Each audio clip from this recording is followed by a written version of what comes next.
welcome once again to the Rec Poker Podcast, sponsored as always by Running Aces Racetrack, Casino, and Hotel, and website AMP. In this chats edition of the podcast, we're going to hang out with Ashley Adams. He's a player, he's an author, he's a radio host, and a bunch of other stuff. So we're happy to introduce him to Rec Poker Nation. But first, we're going to introduce our panel. My name is Steve Fredland. I go by Rec Poker Steve in our Poker Stars home game. And a quote that I thought of when I was thinking about Ashley was from the great Aristotle, who said, "We are what we repeatedly do. Excellence, then, is not an act, but a habit." Wow. And I'm Chris Jones. I'm 5x5 on Poker Stars and Twitter. And I don't have a quote, but I'm letting us know that John is here as well in the chat. So he's ready to join us as well. Damn it. Well, out of the whole quote segment. I see what's going on. I'm Jim Reed, Blusterini in the home game, and Hold'em_Steelers on Twitter. And Chris stole my quote. I was also going to talk about John D here and ready to introduce himself. All right. Well, I am actually John Somsky, and I am Poker Geek MN everywhere. And I was late today, in case you couldn't tell.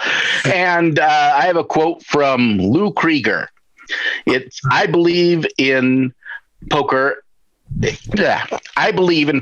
way I believe in the American dream. Poker is good for you. It enriches the soul, sharpens the intellect, heals the spirit, and when played well, nourishes the wallet. Oh. Man, that's terrific. And I guess Rob must have something too, right? Oh, yeah, I do. Yes, I'm Rob Washam, and I'm Rabman50 everywhere. And from the very great Tommy Angelo, I'm going to fold and live to fold again. Well done, Rob. Well, just a few things, guys, real quick. Obviously, in the community section, we're going to dig into this in more detail, but just quick deals. Murrak Madness is over. Taylor Moss is our champion. The videos are available on YouTube. Check those out. Our Learn Pro Poker partnership is fully underway, and we have a ton of great content coming up for you guys with seminars, book studies, learning with partners, all of that jazz. We'll talk more about that later in the show, but let's bring him in. Mr. Ashley Adams, how are you, sir? I'm overwhelmed and a little intimidated, and I have a feeling this really isn't a show. The five of you just get together to talk shit for an hour with each other. If anybody's listening in, that's all well good. I'm impressed by the people you quoted. Aristotle, but Tommy Angelo and Luke Krieger, man, those guys. I'm friendly with Tommy, and I was a very close associate with Lou for many, many years. I miss him awfully, especially this time of year. It was our mutual holiday of Passover. We shared New York roots, and he was actually the guy. He got me into writing. I sent him my first draft of my first book. It was because if he had said, "This stuff sucks, don't bother," I would not be a writer, but he encouraged me. So I owe a lot to Lou Krieger. Oh, that's great. And I wish, so Tommy Angelo just wrote our new introductory theme music for the podcast, because he was on here. When he was on, he was playing harmonica. And so I wish I would have had that ready for this episode. That would have been very fitting, but it's going to be coming. The new intro for Rec Poker involves Tommy Angelo playing a little blues harmonica. But man, it's so fun to have you here. And I know it's been a while to get you on board here. You've got a new book. And so we want to talk a little bit about that, but let's just introduce you to Rec Poker Nation. I think a lot of us recreational players maybe aren't sure, who's this Ashley Adams guy? He comes on here. He's the fastest guy to ever figure out that we just talk crap on here, that he actually realized that we don't have a strategy. That was the fastest anybody's ever figured that out. I was going to say, he must be good at poker, because that was a good soul read right there. He was right on. Yeah. So who are you, man? Where did you come from? What's your deal in the poker world? Well, I got to tell you, you might not know me. I may not be a household word, but I have a quick story that just occurred to me when you said we got to introduce our listeners to you. About 15 years ago, my hobby is driving around the country and flying around the world visiting poker games. That's how I spend my time when I'm not working my day job. I'm a union negotiator for the teachers union, and in my off weeks and off hours, I play and write about poker. So I'm on a poker adventure, playing at the now deceased World Poker Open at the Gold Strike in Tunica. And I'm playing in a side game. I had busted out of the tournament in the money, but just barely. And I'm playing in a side game, and there's a guy, and we're talking, and he tells me his brother has a poker game in Alabama. Now, Alabama, for those who are geographically challenged, is on the opposite side of Mississippi from Tunica. You got to go through the whole state, then you get to Alabama.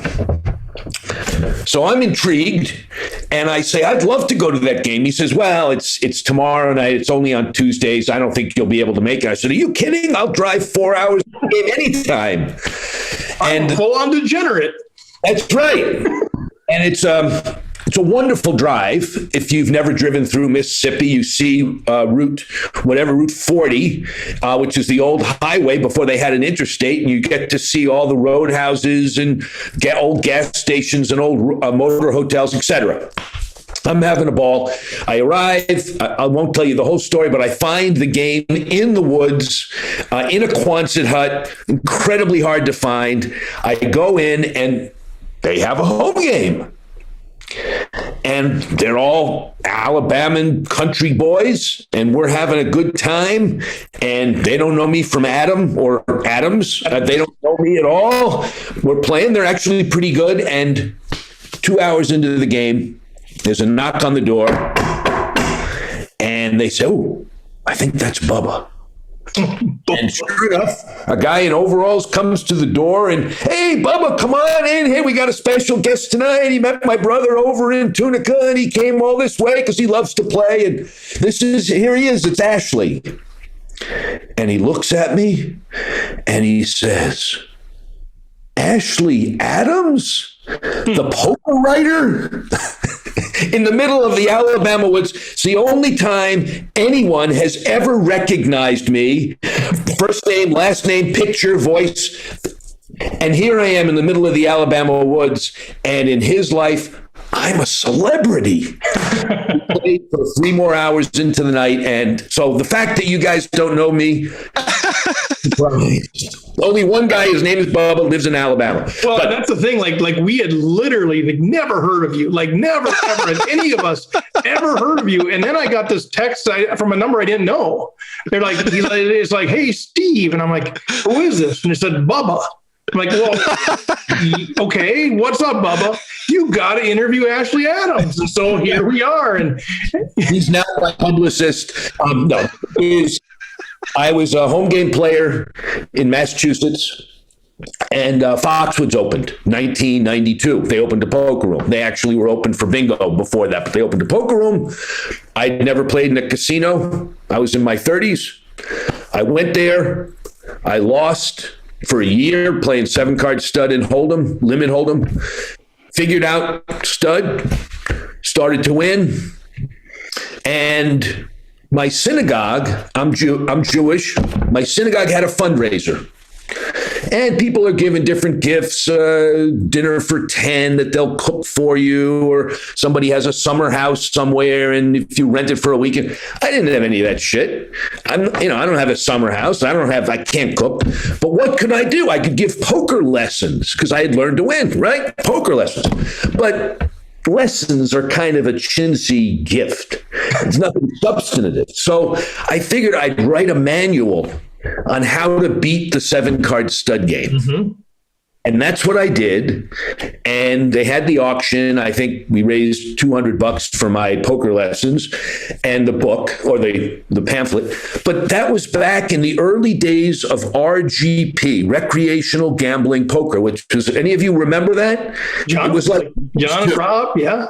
Like 2+2, but before 2+2 existed, except it was a total free-for-all. There was no moderator. It was just people would, but some really big names used to post. Lou Krieger posted, Sklansky posted, Mike Caro posted, and I would participating, kind of lurking, but occasionally commenting. I'm a big mouth, and somebody asked if somebody could recommend a good 7-card stud book. Mm.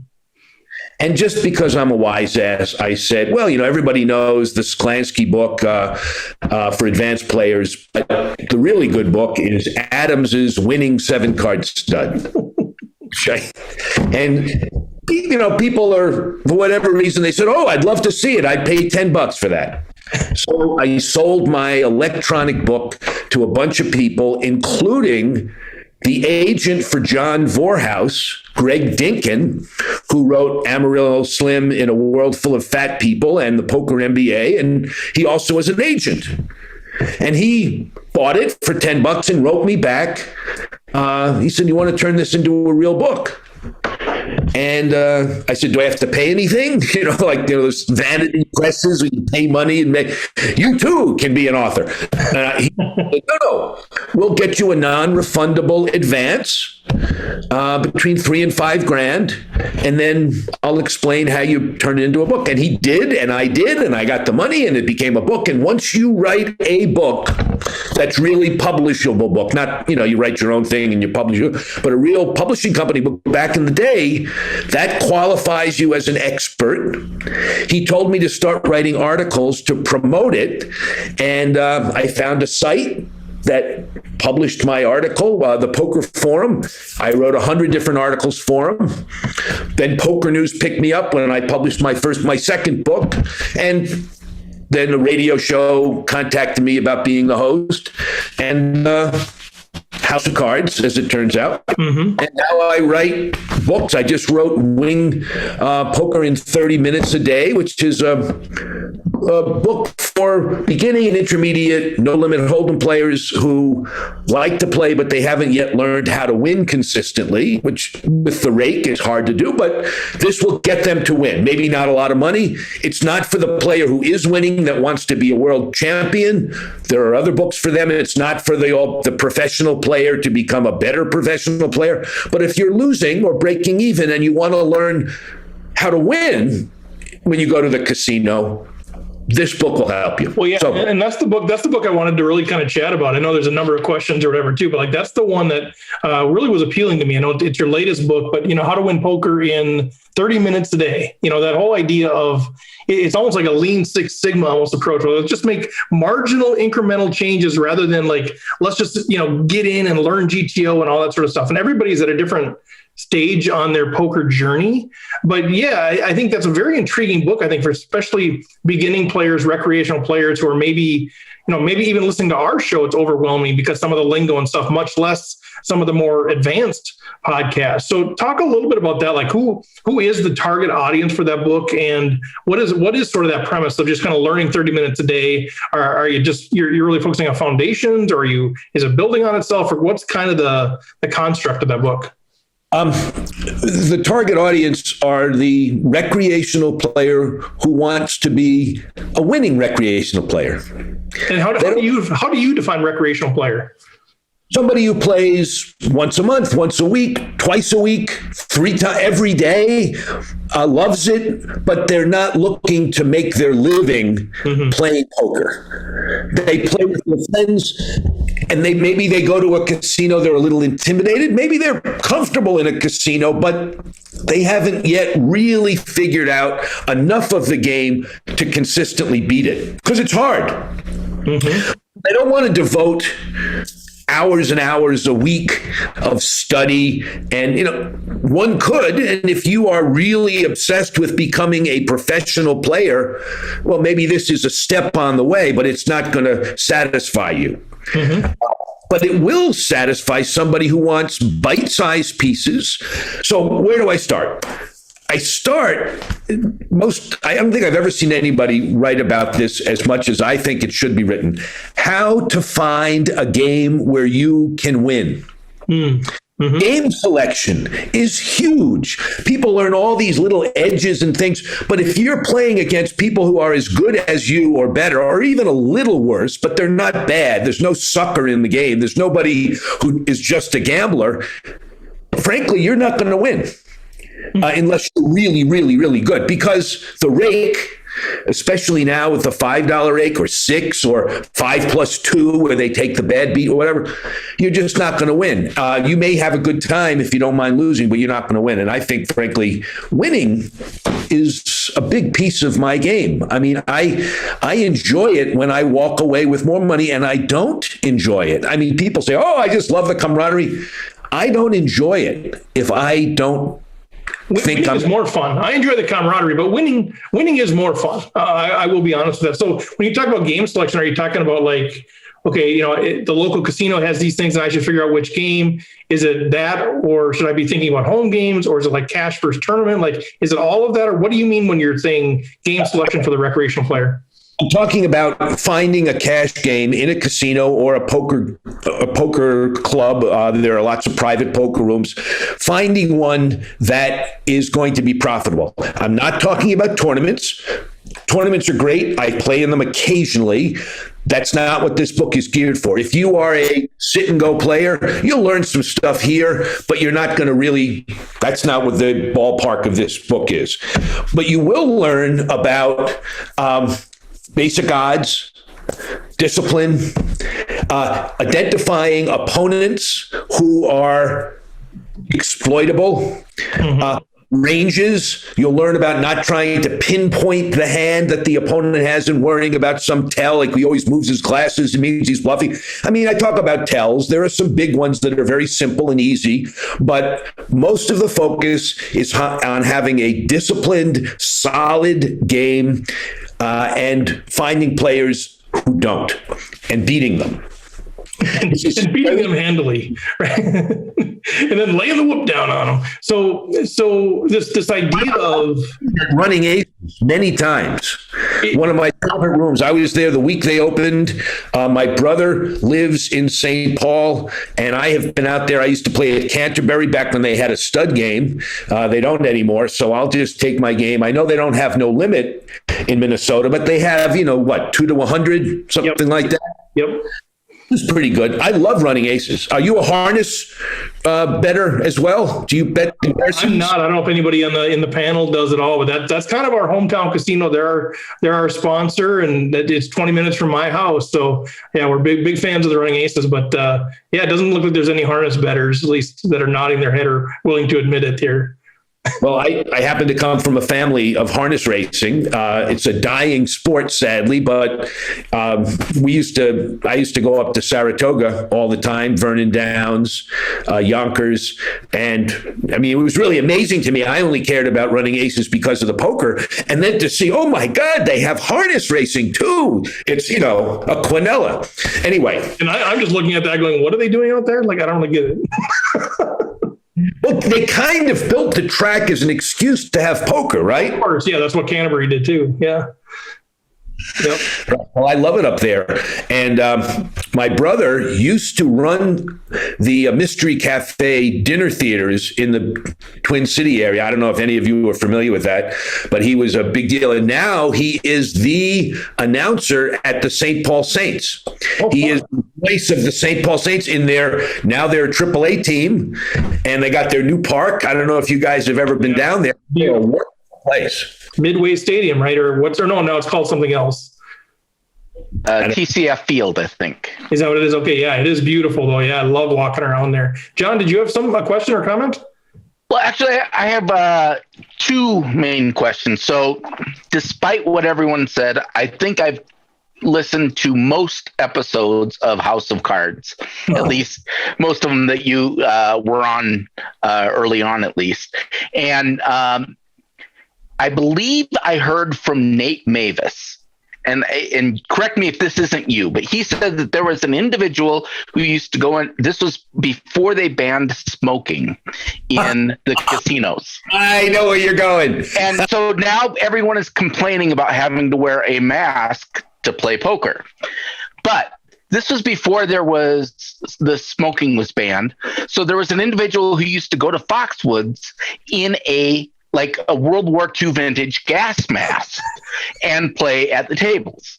That was me. That's what I thought. I wanted to verify that was in fact you. I had 2 different masks. One was for local consumption, but it was bulky, so I wouldn't travel with it. Then I had to travel as it was a painter's NIOSH and OSHA approved dual regulator gas mask. And I would wear it. I travel with it. I wore it at Canterbury because they used to have smoking there. And I wore it in Tunica and in Atlantic City and all over the country. That's absolutely right. In fact, I have a quick funny story. I was playing in Tucson, Arizona. Now, there's very good poker in Arizona. It's kind of like it is in Minnesota. They have a limit. I think now it's 500, so you can't play pure no limit, but pretty damn close. But back in the day, limit poker was big. 2040 was the game. And I had played in Casino, Arizona, Talking Stick up in Phoenix, and I had driven down to Tucson to play at Desert Diamond. I don't know if any of these rooms are familiar to you. It was a big room at the time. Desert Diamond was in a Quonset hut. It was a smoky hell. You could barely see your hand. It was so smoky.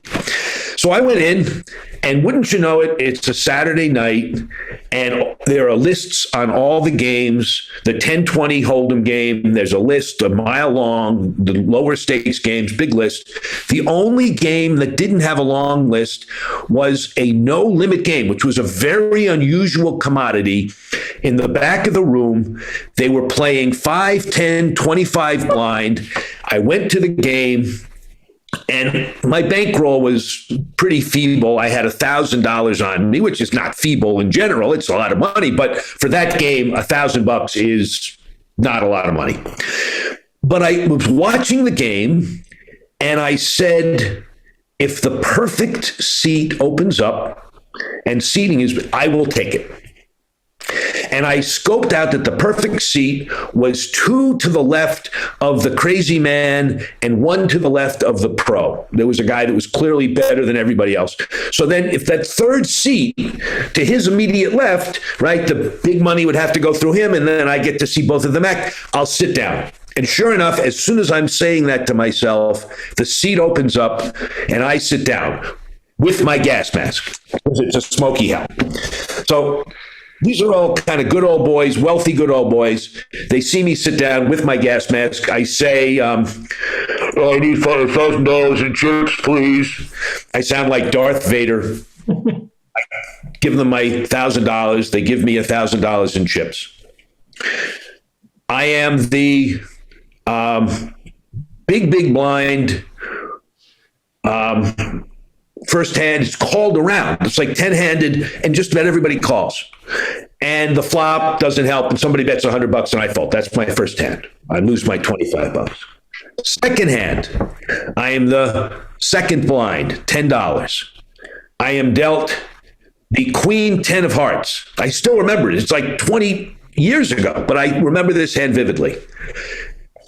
Big blind, $25. Everybody calls. To me, everybody, you got to call, right? Queen 10 of hearts. I call. So we're all in. It's like $250 in the pot. The flop is ace, 9, 6 hearts. I scored the second nut flush on the flop. Wild man. The pro to my right, he's the $5 blind that had called. He bets $100.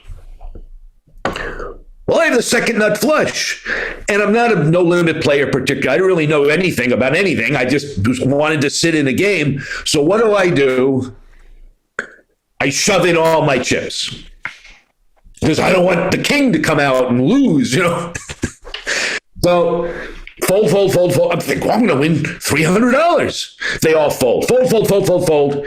Comes to the pro, and he looks at me in my gas mask and my $1,000, which, by the way, just spilled. I tried to neatly, it all falled over, big, huge mess. And he looks at me, having put in $100, and he says, and this is like right out of a movie, my pappy always told me that if I'm raised by a man in a gas mask, I should fold. And he folds. And I win the hand. And I don't take my mask off. I'm raking in the chips. I'm frankly pleased to have that extra $300. And the dealer says, "We're now playing Omaha, gentlemen." Apparently, it was a dealer's choice game once a round, and the button could call the next game for another round, and then the button was, so the guy that was the button calls Omaha. I didn't know what was going on. I pulled my mask down. I said, I thought, typical Eastern New York guy, Jew, right, who's going to complain. So I thought this was Hold'em. I don't understand. I came to this game, blah, blah, blah. And I'm sorry, sir. It's a dealer's choice game. I'm sorry they didn't inform that to you when you came in. Sorry. But it is Omaha. You're welcome to stay, or there is a list. You're welcome to leave.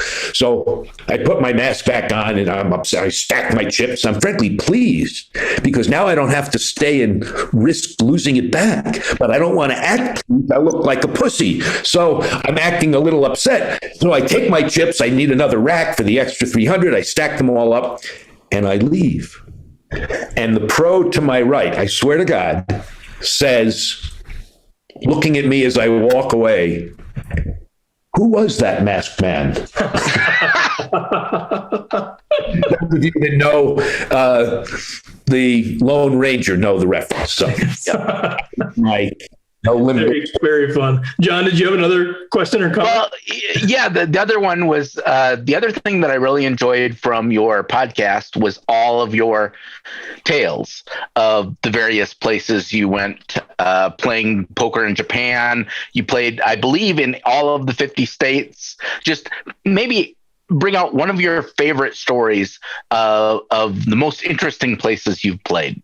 Well, aside from the game in Alabama, which is a great and longer story that I won't task you with now, for me, part of the fun is finding a game. And you are correct. I have played poker in all 50 states, and I've played in the Northern Mariana Islands, the island of Saipan, which is a U.S. territory I did not even know existed.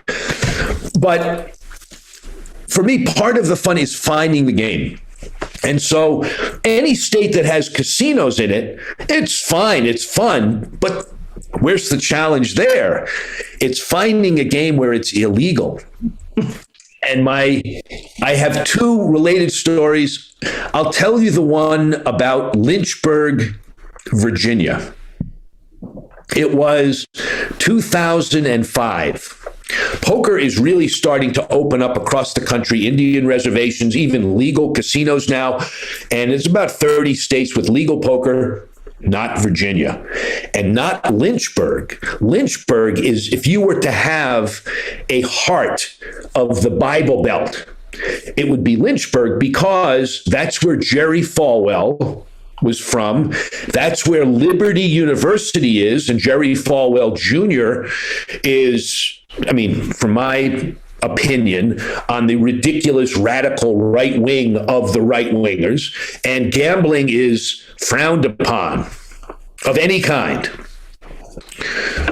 So I have to be there for a conference, and I am determined, for political reasons, spiritual reasons, and personal pleasure, to find a poker game somehow in Lynchburg, the heart of the Bible Belt. I hope I'm not offending anybody with my unfiltered political views, but that's I like that you have spiritual reasons to finding a poker game. That's a new one for me, so I appreciate that. Well, the story actually is very close to my spiritual heart because of how I found the game.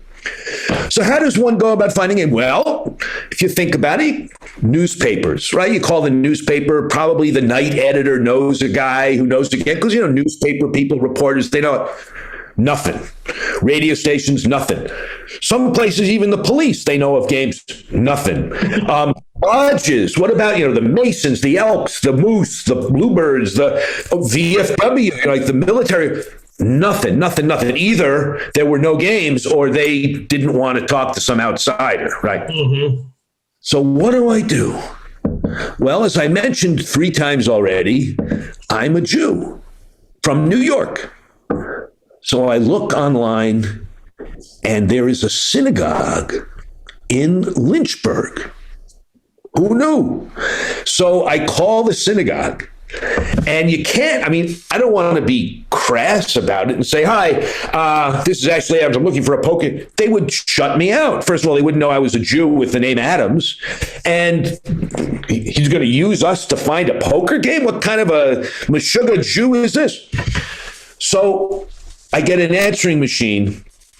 And the answering machine, this is Temple Hillel B'nai Torah, and we're not here right now, but if you have a message for the rabbi or you need any assistance or you're in mourning, please leave us a message. We'll call you back, something like that. So I leave a message. And the message says, I'm a Jew from Boston traveling to Lynchburg, and I'm looking for a service, like a religious service. And, and by the way, I also play poker, so if you know of any poker games, I'm also looking for that too. Figuring it couldn't hurt. The next day, I get a call from the secretary who was out for the day. She comes in twice a week, I think.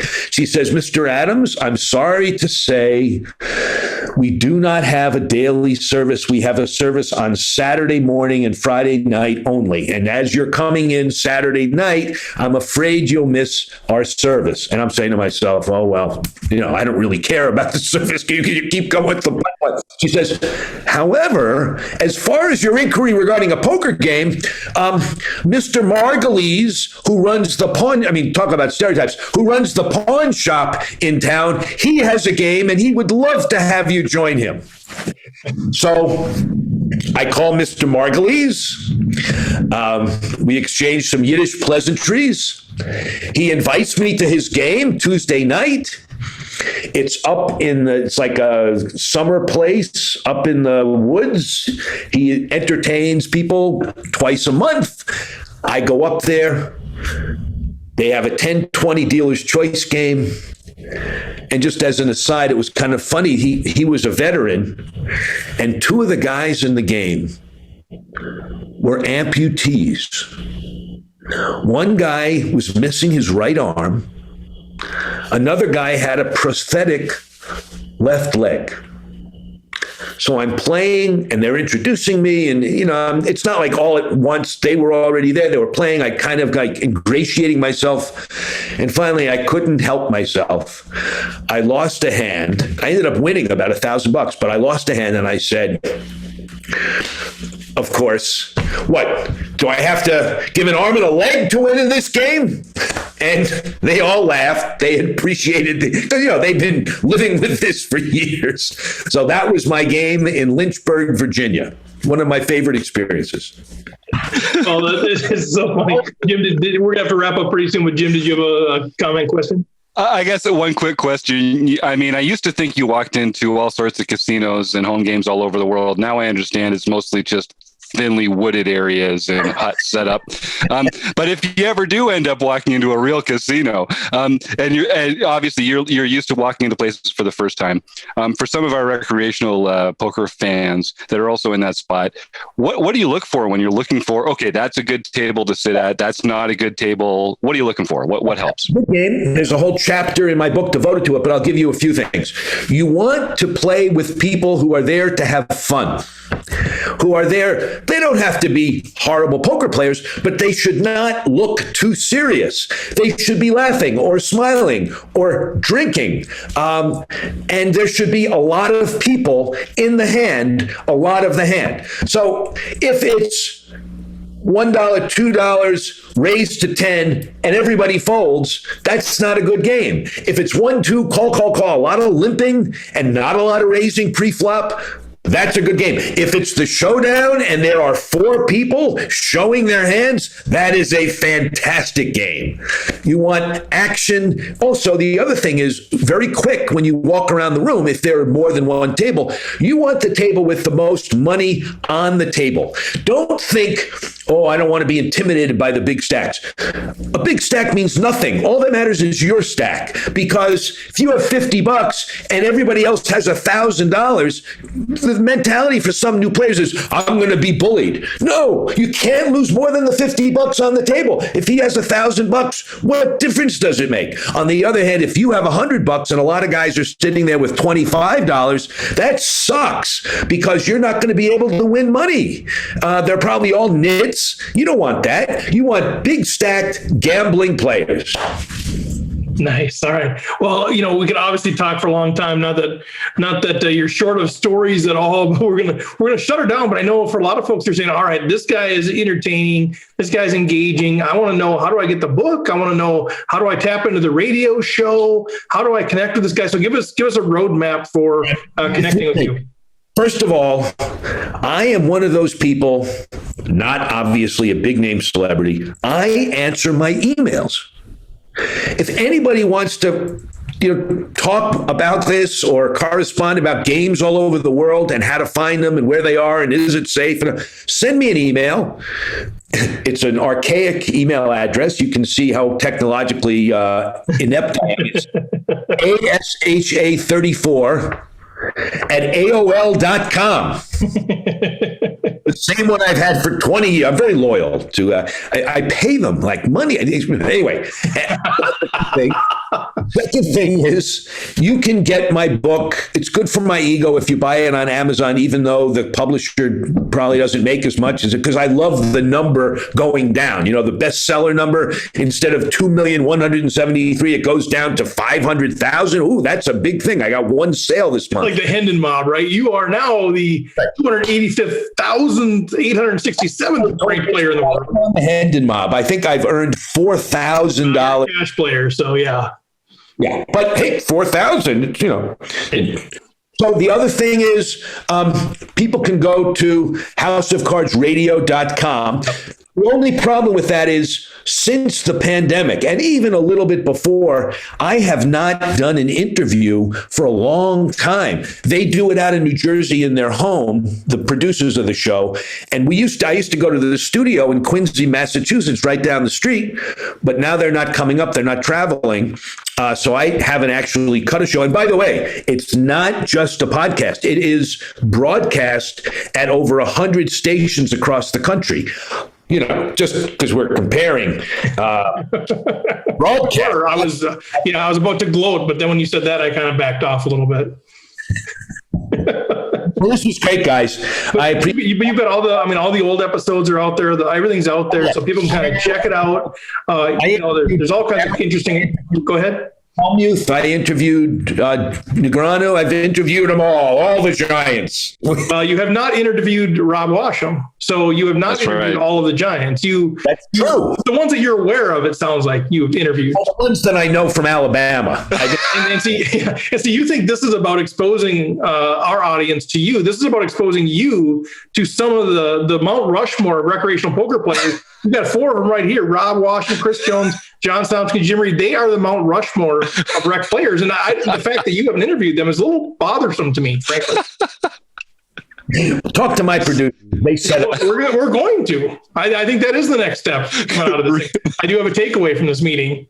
And by the way, if you're going to go to Mount Rushmore, you got to stop in Deadwood, North Dakota, because they have 5 active poker rooms, including the one where Wild Bill Hickok got shot. And they South Dakota, right? I think it's South Dakota. South Dakota. I know you Easterners think that Minnesota, North Dakota, South Dakota, Iowa, Nebraska is all the same place. It's not. There's actually boundaries. South Dakota. Thank you. Yeah. Well, Ashley, man, it was a pleasure to actually meet you. It was a pleasure. We've been reading your stuff. That was all kind of a shtick at the beginning. You got a ton of articles out there. You got the books out there. A great champion of poker. You've been at around 400 card rooms and all these things. You're collecting chips. It's a really cool story. So I really want to encourage you guys. See my collection. Yeah, sure. Well, I'd love to. We're going to see the chip collection, I think. For those of you who are on the video, if you're listening on audio, this is a really exciting moment for you. Look at that. He's got his wall just filled with like chips on the right and membership clubs on the left there. Yeah, it's quite a collage. Oh, the membership cards. Is that what that is you said, Jim? Those are the players' cards. Yeah. Wow, that's pretty cool. We're going to zoom in on that, see if we can pick up some numbers. And That's right. We're going to steal some of your reward points. Exactly. I think they've expired.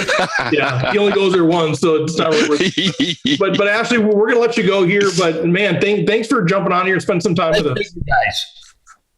That's a real pleasure. Have a good one. We're going to keep going. You can jump off there, but we will be in touch. And you guys can connect with Ashley. So houseofcardsradio.com, ASHA34 at AOL.com. If I got that right, sounds like I did. And let us know once you connect with him. Let us know about that whole deal. But guys, let's transition into the community happenings. But first, Jim, I think you've got a little something from Jonathan Little, right? Oh yeah. Why don't we see what Jonathan Little has to say about that? Are you holding a nerd die right now? Maybe, but let's. What are you giving away? All right, Steve, you got me. I do have a nerd die. The publisher that Ashley was kind enough to throw in under the bus there did give us. D&B Publishing, who's a great friend of the show, did give us a copy of the book to give away. And so I'm going to use this is just a conventional non-nerd die. You don't have to be a nerd to use this. Anyone can use a 6-sided die like this, based on who's in the chat. Here we go. We got number 3, Kim. Nice. Pet Vet gets a copy of Getting Better at Poker in 30 Minutes a Day. So Kim, send me an email. Maybe it's not a good segue, but yeah, how to win poker 30 minutes a day. But Kim is our most recent Wrecking Crew member, and her page is live out there. So make sure you go out there and look at Kim Kilroy's stuff, Pet Vet stuff. That's right. Online. rec.poker/petvet. You can get to know Kim, and you're going to see a lot more of her in our panel conversations, and she's got some more fun plans coming too. So I'm excited for that. Well, let's see what Jonathan has to say. Yeah. Jonathan, go ahead, man. Here we go. Have you ever wondered whether you should call a pre-flop raise or 3-bet instead? What do you do when you have a flush draw? Do you raise it or do you just call? I always raise it. What do you do with ace-king when you miss the flop? Are you tired of guessing about what the right play is with your particular hand? Well, my name is Jonathan Little, and I am a 2-time World Poker Tour champion and creator of PokerCoaching.com, where we offer over 1,000 interactive hand quizzes where you play a hand and then get real-time feedback from our world-class pros.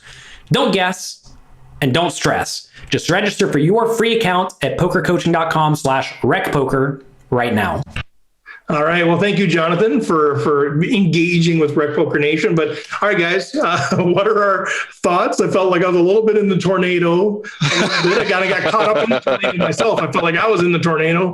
What are the reactions? It was fun. As soon as we met Ashley tonight, we knew that we were in for a bit of a wild ride, and we were not going to be. He's not someone who holds back. Let me put it that way. So I had a lot of fun getting to know him a little better. Yeah, it was a great conversation.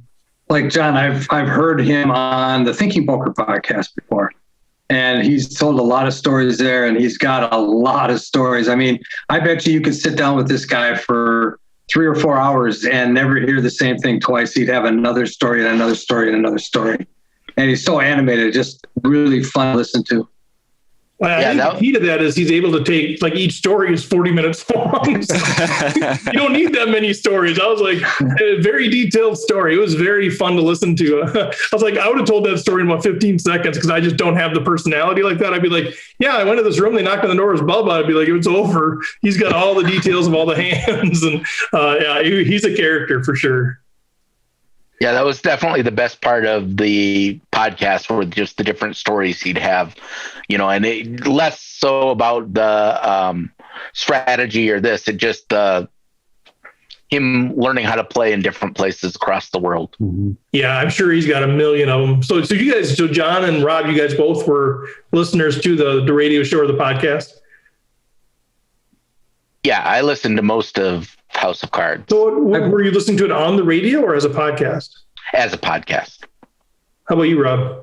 No, I've just heard him on the Thinking Poker podcast. Oh, okay. I've never listened to the House of Cards one, but I'm familiar with him and what he's done, because I think he's been on there a couple times on the Thinking Poker podcast. So yeah, and he's been writing for a few years. He still occasionally writes, puts things up on Poker News, or writes for 888 Poker or various other spots. I just like this grind up story, right? Where he just started writing and just kept contributing to places and found someone who would publish his blog and then wrote more blogs. And then, like that's how you got to do it, right? You got to just keep writing for free, writing for yourself, just trying to find people to put your writing places. And then if you do enough writing, you'll get better at it. People will notice, and then maybe someone will pay you to do some writing. It's you got to follow your passion for that. That resonated with me. Yeah, and maybe someday Chris Jones will invite you to the conference that he plans, his writers conference. Maybe someday Ashley Adams will be at the Loft Writing Conference. Could be one day. Right, with your Nobel Prize winners that you've got at that thing. Right. Well, guys, let's transition. Good stuff from Ashley. It was fun to meet him. It's fun to meet all kinds of different characters. But let's move into some of the community happenings that we have going on, led, of course, by the great John Somsky. What do you got for us this week, sir? Well, believe it or not, we actually played a few poker games. We mixed it up and played some poker this week. Yeah, we had a few. Okay. So on March 22nd, Rocket Box X. Hey, Woody Adams. Welcome back, buddy. Very first Daily Standard victory. Oh, so great. I think part of the issue, he lives in Pennsylvania, so it's actually harder to play the home games because you still have to download. You can't play on the Pennsylvania client. You have to download the normal PokerStars client, but he was finally able to do that and join us. So that was great. Did you walk him through that, John? I think were you or somebody? No, he figured it out on his own. I did mention it a while ago. Yeah. He was a little. The way you have to do it, you have to be somewhere else. So that you pretend you're somewhere else by a VPN. Yep. The issue is you cannot play while you are on a VPN. That is against the PokerStars terms of service. Okay. So he was just wanting to be extra careful with that. I don't know if he actually drove somewhere to download it or eventually convinced himself that it was okay just to download and then not play, but whatever. Okay. But for those of you who are in Pennsylvania, there's ways to do it. We figured out how to do it. And Woody's one of our Wrecking Crew members, and it's been fun now seeing him out in the home game. So way to go, Woody. Yeah, we're overdue getting Woody back in the home game. I'm so glad to hear that. And John, was he able to, is it the same steps that you outline in that forum post? Yes. Okay, it is great. The same steps as that forum post. I believe that should work. So if anyone's having any trouble, John's put a forum post together on how you can do this in a way that doesn't break any terms of service with anybody. It's all completely above board. You can download hand histories from the home game as long as you're not playing on the VPN. And then you can always reach out to me, jim@rec.poker, if you want to get some help working with those hand histories or anything from there on. So go check that out because it's a huge help. Nice work, John. All right, John, we're through one winner. Yep. Well, I figured, at least I got through halfway through that before I got interrupted. Next, we have Megra44, Doug Drabeck. Got his third Daily Standard victory of the year. Nice work, Doug. Stewie 13, Stuart Carriage, I think. Yeah. Stuart Carriage. I just always think of him as Stewie. Anyway, he got his third Daily Standard victory of the year. He's been on fire. That's 3 this year. And we got two of the folks in the chat so far. This is amazing. Doug and Stu. Nice. Oh, that's why they're here. Come on, let's be honest. No, it's because it's the people that show up. They're the ones that put their heart and soul into the game. That's what it is. Yeah, actually, Stewie's shown up for a lot of these before he won, so it wasn't just to hear his name. Oh, quit trying to defend him, John. Okay, Jasper Jr., Patrick Berry, got his first Daily Standard victory of the year. GF Hawk, Eric Romo, got his second Daily Standard victory of the year. MN Ted, Phil Fuhrer got his second Daily Standard victory of the year, and John Lutzy. Won the Daily Mixed tournament this week. Did he? And then Jasper Jr. decided he was not done, and Patrick Berry won his very first international Daily Series victory. Holy cow. Rick the Good Dog, Rick the Rock Oman, got his second International Series victory for the year. And then to round it all out, Monkey System, Keith Brandt won the Daily Learn Play Poker game and won a month to learn pro poker. Nice. Yeah. Keith's gonna have so much fun at Learn Pro Poker because he's like a stat nerd like me. And he likes working with solvers, and he's gonna find some really high level stuff at Learn Pro Poker. Good for you, Keith. Well done. Yep. Yeah. And I think the last one, I'm trying to remember who the three people were, but the last tournament ended with a big hand, like two flopped big flushes and a flop two pair to kind of end it. I know Rich Dietz was in there as one of them, and I'm trying to remember who the other one was, but Keith came out on top there. So way to go, Keith. Fun stuff. Thank you, Mr. Somsky. Anything else on the home games that we should be aware besides you potentially looking at ways to add more home games? No, that's pretty much it. I'm just always trying to figure out how to bring more to everyone. People don't know the inside scoop, but you're the one recently that brought up the idea of maybe adding a little bit. So I just want to be clear that what we could add.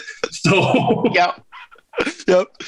All right. Good. We'll tease that out a little later, but I'm still laughing at that idea. We get his email from John. It's like, well, and I can't believe I'm suggesting this, but we can't get enough, man. We can't get enough. Right.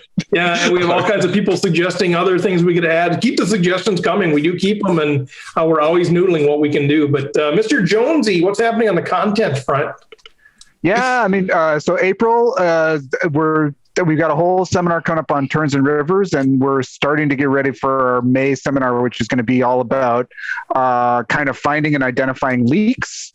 And stay tuned because we may be shaking up after May. We're just going to have some conversations. We may be shaking up some of this stuff. So more news to come on some of the upcoming content.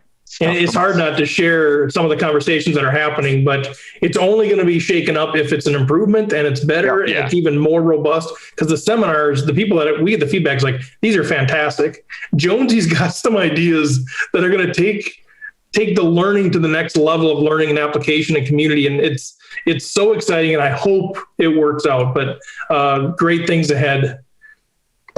All right, Mr. Washam, how about book study stuff? Well, we had our first one. We're having our second one is scheduled for April 7th. We still have another book to give away, so I think we have to figure out how we're going to do that. I could put another Twitter thing out there, I suppose, and see if we can get some interest that way. But we should do that soon because April 7th is coming up. I mean, this will be released, April 5th? Yeah. April 5th. So, well, probably I already will have given it away by then, but just in case. Right. Yeah. Check it out. What if it's like the person who begs the best to you for the book? Oh, that's what it should be.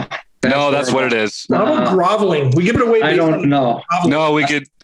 I don't want groveling. And we give away your home email. We give away your home email and your cell phone number. Oh, sure. Yeah. And your room number. We're going to give them your room number. And see if anyone.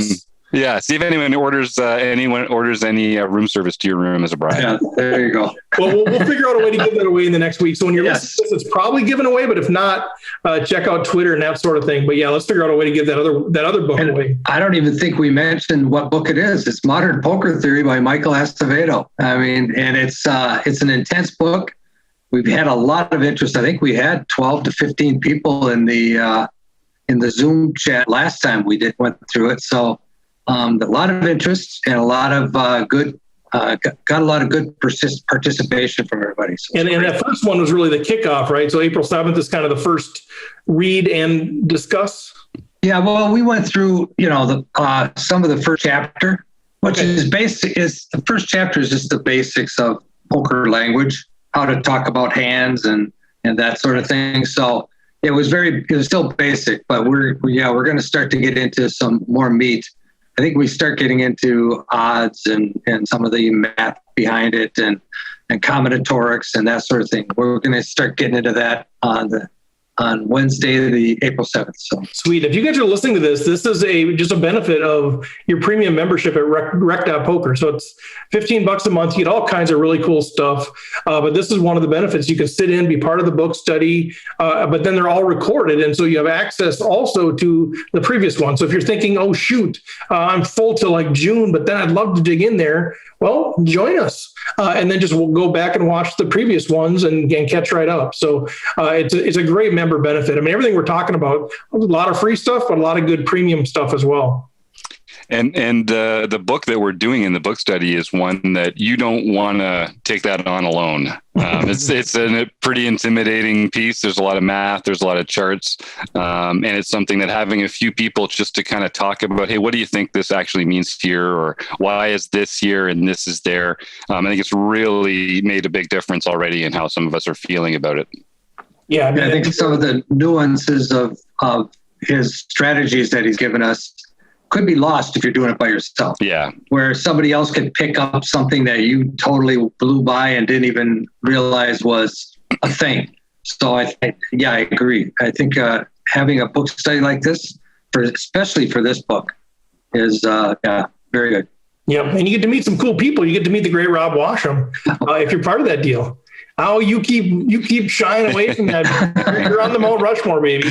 Yeah, our Zen master. Awesome. Well, a couple other things that I know I wanted to chat about, and you guys can bring up other stuff too, but the Murrak Madness, Chris Jones, I'm sorry, buddy. But Jonesy made it to the final. He was the most predicted winner of the thing. He was on the most of the brackets to win the thing. So pretty much you disappointed a whole bunch of people. Jonesy makes it to the final. Including myself. I'm sure. I think the only person who's more disappointed than Chris is whoever is sitting in the same room as Taylor right now. I don't think Taylor. In the same room as Taylor right now. His head's too big right now. Was it in Binkley? I think had the perfect bracket if you went to screw it up. I think. Yeah. Sorry, Binkley. I'm really sorry. But no, great stuff. So if you missed it, Chris Jones, Taylor Moss made it through the bracket. They played each other best 2 out of 3, and it went 3 matches. Just phenomenal play. That last one was fairly epic. It was really long, and it was back and forth. A lot of back and forth. It was really so. I was kind of glad that it ended on a good match. It did, and I kept thinking, okay, looks like now Jonesy's got him. Oh, now Taylor's got him. Oh, now Jonesy's got him. And as the epic saga went on, the stack depths get lower, and you're just wondering what's going to happen, and it was really cool. I mean, I know Jim, you did such a phenomenal job. You and Ryan LaPlante in the booth. It was so fun. You guys did a great job on that. It was really, really good. I mean, you and Kim the week before, a bunch of Ben Enslow was in there, different people were in there, but that final was fantastic. Ryan LaPlante and Jim doing the play-by-play. And now we have released these as YouTube videos. So if you go to the Rec Poker YouTube channel channel, and then there's a playlist for Murrak Madness. The videos are out there from all 4 weeks of commentary. So check that out, Chris. And I'll tell you, I mean, just listening to Ryan LaPlante, I never professed to be a heads up expert, and I know something about it, but just listening to him, there's like so many ways that you can improve heads up, and and it's such a different style of game where I particularly remember one hand where he's talking about 5-9 offsuit, and you got to do this here and do that there, and it's like I don't ever think about 5-9 offsuit. It's like it's insta in the muck, right? So but you've got to if you're playing heads up, you've got to be able to play with hands like that and figure out how to approach them. And he does a great job of walking people through it. So it's worth watching just for that. And then just you skip over the part where Taylor wins, but listen to Ryan and it's good.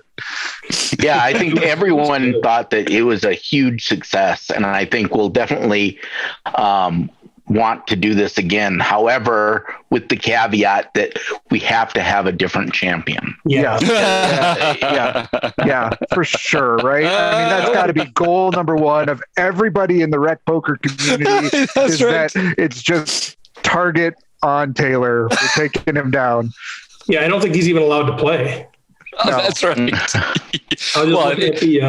And we're thousands of plays out on Twitch. It's really fun to see that. Go ahead, Jim. Yeah, Roger just put a question in the chat. Are the Murrak recordings going to be posted for watching? Yeah, so if you go to the YouTube channel for Rec Poker Community, there's a playlist just for there.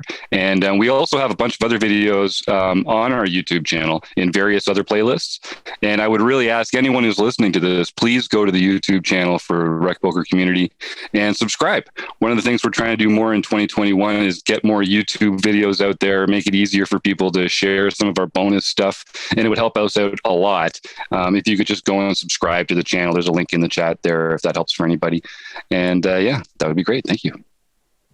Cool stuff. Yeah. So super fun. People saying, how do we do this again? I want to do this. I want to be part of this thing. So we are working on it. We've taken all the suggestions and we're all strategizing around how we could do this, whether for next year, whether before.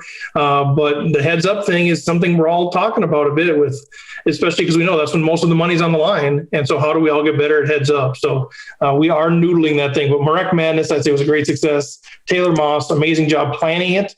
Obviously, he planned it in such a way so that he could win it. We all know that's part of how his strategy was. Like, let's set this up. The brackets were quote unquote random. I mean, all this stuff. But somehow he got through this thing. But great stuff. Learn Pro Poker, the partnership there is fully underway, which includes some of the home game stuff, includes some of the Discord stuff. But Jim, there's also maybe just to remind people what the whole seminar content thing is with LPP. So Learn Pro Poker is collaborating with us here. So every month now, we share a much longer training strategy video from Learn Pro Poker. It comes out on the first day of the month. And then later in the month, I believe it's on the fourth Saturday, I host a 1 hour study group where we talk about what was in the subject matter of the video. We've all had a little while to watch it and to take some notes and put some questions together. And so we had the first one last week, which was great. It's free for all Rec Poker Premium members and also for all Learn Pro Poker members to come and join. So we had a nice little cross-pollination in the Zoom room. We got some new folks in there, some new ideas, and we had a really good time. And those videos will be shared as well. And that's just the tip of the iceberg with LPP, but it was pretty exciting. Yeah, they've got some big plans for partnership, as do we, when things start opening up. So pay attention because it's going to be a fun journey ahead with that great crew over there. Another thing I wanted to mention, just with ACR. So I know if some of you are just getting into playing online, if you don't have an account and you're just going to open an account, we actually have some relationship with them, so you can actually get some rake back and things like that. So check out our website. The information's there. There's a couple of codes that you can use when you set up and when you make a deposit. And for new people that are depositing with our codes, we actually have a couple of tickets to give away for tournaments, like $5.50 tournaments that we can give away for people that are new ACR users and sign up. So just check out the information out there. Another quick reminder, there's so much stuff we could talk about, but Tuesday nights OPAs, super fun. That's where if you're a premium member, you can jump into Zoom and just hang out as we're playing the home game. I'm trying to get in there as much as I can. I'm trying to free up my schedule, but Eric Jin, Rich Dietz, they're kind of leading the charge of being out there. We got some guests. I know Kim's out there quite a bit, but that's a real fun community-based thing. You don't see each other's cards. You might not be at the table with the same people that you're there, but man, it's just fun getting to know everybody. And I just feel sad whenever I can't make it. So I think that's a highlight for a lot of people's week. So do that as well. Is there anything else that we missed, you guys? I know there's a lot going on. I should say this podcast comes out on a Tuesday. The Saturday afterwards will be Jim's Poker Tracker review session. So once a month, we're doing one of these study groups every Saturday at noon Central. One's the Learn Pro Poker, one's about the monthly seminar, one's on the focus, and one's just Jim's Poker Tracker review. So we're going to get together and use Poker Tracker to look at people's hands or look at their data and see if we can find some leaks and bust them. This week, it's going to be our friend Ben Anslow, East Coast Bidder. We're going through a hand history of his where he did pretty well, and I don't want to name the tournament. I don't remember, but it's going to be a lot of fun. Come check that out on Saturday at noon. Sweet, that's so fun. And Kim mentioned in the chat too about the OPAs on Tuesday nights, kind of rail each other, right? So you can be playing your table, and then you can observe other tables of people that are in the tournament. There is a lot of railing when people bust. People are sticking around and kind of rooting for each other. We've got a lot of really good run good on Tuesday night. So it really is fun. And Kim is so much fun out there. Fantastic. And she's very great at poker, like one of our Wrecking Crew members. And so I'm always learning when she's explaining, well, man, you can now develop a limping strategy heads up when you get down to 35 bigs and all this stuff. So you learn a lot too. It's like having our own Ryan LaPlante out there in OPA. And speaking of railing, if you guys aren't on Discord, it's so much fun. Sometimes I'm like, I can't go to bed because we got several people that are playing playing online, and they're like giving us updates. Doug Barron's just the other night ran deep in a thing. And so it's so much fun. If you like the virtual rail, if you kind of like to get updates from people, or if you like to give updates on what you're doing in the home games or eventually in live games, we got a whole crew of people out there that like to kind of follow along and root you on and, kind of pick you up when you lose half your stack or whatever. But that's another great place for community. And that was open free to the public. So jump into Discord. We do have a blast out there as well. Anything else, guys? Man, we got a ton of stuff going on. Somsky, how are you doing, man? Are you keeping your head in water? I am trying to. I my fingers are getting down to the nub, as I've been entering all the results and capturing everything that's been going on, but it's all good. Well, and to take the viewers behind the curtain a little, we're going to get together in about a half an hour to record the forums edition of the podcast, and premium members are welcome to join that too every 2 weeks after the chat. So hope those fingers still got a little love left in them. We're not done with you yet, John. Well, we got to figure out a way to get him some help. But anyway, so if you're wondering what's all this premium member stuff about, go to rec.poker, check it out there. If you sign up for premium membership, use the code RECPOKER, you get $10 off your first payment. So it's $15 a month. So you can do that first month for $5. Give it a shot, and you can just cancel it if you don't like it. That's no problem. Or if you do the annual, which is $150, you get that, for $140. So different ways you can do that. Try it, check it out, try it out. Some really cool stuff going on. But unless there's anything else, guys, I think we'll wrap it up there. I'm not seeing any big things. All right. So just want to thank again, Ashley Adams, fun guest. Pleasure to meet him. Thanks to the panel, Rob Washam, Jim Reed, Chris Jones, John Somsky. Thank you to Running Aces Casino, Racetrack, and Hotel. But check out Rec.Poker. Sign up for the newsletter. Email me, Steve at Rec.Poker, whatever. Get connected, everybody. We'll chat with you next week.